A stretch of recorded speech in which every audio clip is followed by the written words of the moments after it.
Live from the KFOX 14 studios in El Paso and Las Cruces, this is KFOX 14 News at 5.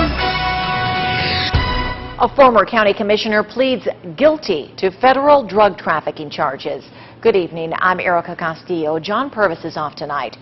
First on Fox this evening, we are there as Willie Gandara Jr. admits to stashing and trying to move hundreds of pounds of marijuana across state lines. KFOX 14 News at 5's Rick DuPont is live in downtown El Paso.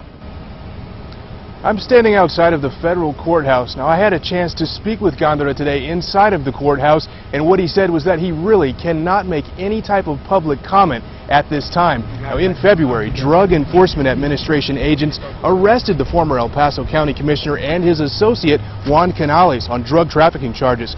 Details read in court today reveal Gandara's plan to make money by letting people stash marijuana at his ranch in Socorro.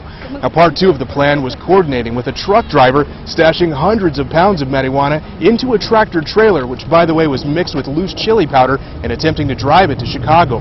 Gandara and two other men also rented a lookout car to drive ahead of the truck. Now today, Gandara waived his right to defend himself or appeal. He could face fines totaling $1.5 million and 20 years in prison on both counts. Is there anything at all you can say today? Nothing other than just talk to my attorney and apologize. Is there anything that he wants to say, that he wants to get out through you to the people that he used to represent? He's very remorseful, he's very regretful. It's an example that he said, it's a bad example, and he's very ashamed for his conduct. He's told me that many, many times. Now, Gandara's sentencing is scheduled for November 14th. Juan Canales has already pleaded guilty, and there are three other co-defendants in this case that are scheduled to plead guilty pretty soon. Reporting live from downtown El Paso, Rick DuPont, KFOX 14 News at 5. Continuing coverage of a federal case against the former CEO of the behavioral health agency, Aliviane. Today, we learn federal prosecutors are dropping 8 charges against Cirilo Chilo Madrid. He still faces 3 counts in connection with a public corruption case. Madrid and Ruben Sonny Garcia are accused of bribing County Judge Dolores Briones to steer a $600,000 a year contract to Garcia's company, LKG Enterprises. More information coming out about a man accused of promoting prostitution near the El Paso County Courthouse. Today we learned Sergio Reyes is a former detective with the El Paso Sheriff's Department. Sheriff Richard Wiles telling KFOX 14 that Reyes was hired in August of 1977 and worked until December of 1996. The reason for his departure is listed as reorganization. As we've reported, according to affidavits and a release from the sheriff's office, Reyes is accused of luring women who were seeking divorces into prostitution. Doña Ana County College nursing students find out their school withheld information from them about the school's accreditation status. The State Board of Nursing revealing there is a warning period where schools are given the chance to work on their problems to try and keep that status well before it's taken away. Coming up in about 25 minutes, KFOX 14's exclusive Las Cruces Bureau reporter Samantha Manning travels to Albuquerque for answers and tells us how long the school really was aware of the problems. Today we get our first look of the man police suspect in an aggravated kidnapping of a toddler. It's new information. Here is the just-released mugshot of Rolando Pacheco. Police telling us that Pacheco grabbed a 1.5-year-old girl from her yard yesterday afternoon and took off running toward a canal. A sibling and some nearby construction workers chased Pacheco.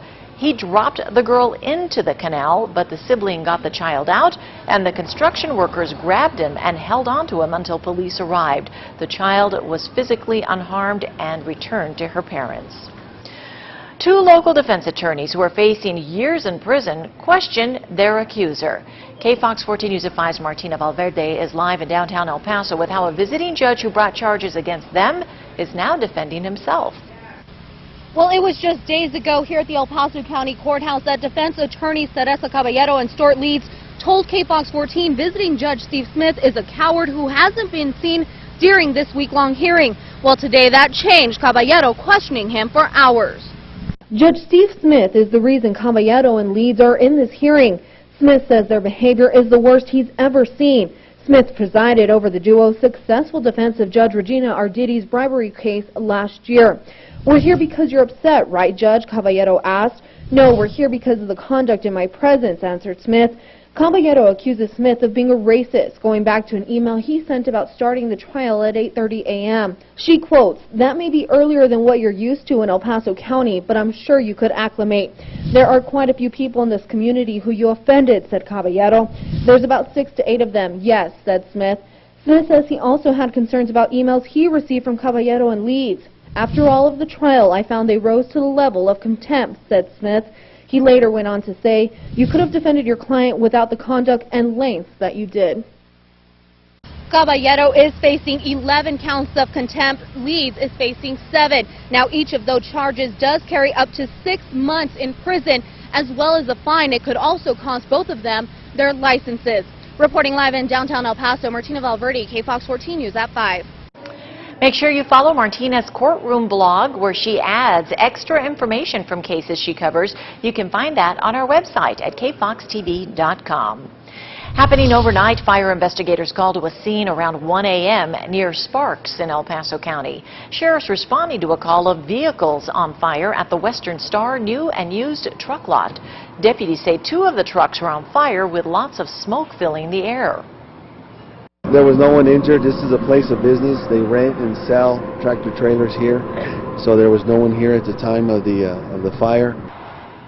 Investigators ruled out arson, saying the cause is still unknown. The fire caused about $50,000 in damage. Coming off the heels of Wednesday and the beginnings of the DREAM Act, young people, many with their parents, lined the sidewalk to sign up and learn more about the deferred action status from the El Paso Diocesan Migrant and Refugee Services. Once the application for relief is approved, undocumented immigrants between the ages of 16 and 30 will be able to apply for jobs, something one teenager we met up with is looking forward to. Oh, for the best. I mean, this is just the beginning. If I could start working, you know, help pay for my studies, help my mom with everything. I mean, this is just the beginnings. Around 15,000 young people in the borderland may qualify. Washington is freeing up millions of dollars for transportation projects. Our exclusive Washington Bureau reporting the cash comes from unspent federal money for other transportation improvements sitting idle for years. Texas could get more than $30 million, while New Mexico is eligible for more than $5.5 million. The money must be distributed to construction projects by the end of the year, and the states must prove the projects will create jobs. If you can show that that money will go out the door by the end of the year and actually put people to work, then we will transfer that money to those projects. Today's announcement frees up almost $500 million for road projects across the country.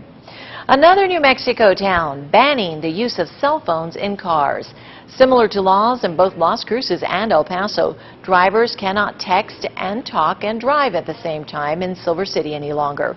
Earlier this week, the town council passed an ordinance banning texting and driving within city limits. The ordinance says drivers cannot dial or enter data into a cellular device while driving, but they can call 911 to report an emergency or pound 611 to request assistance.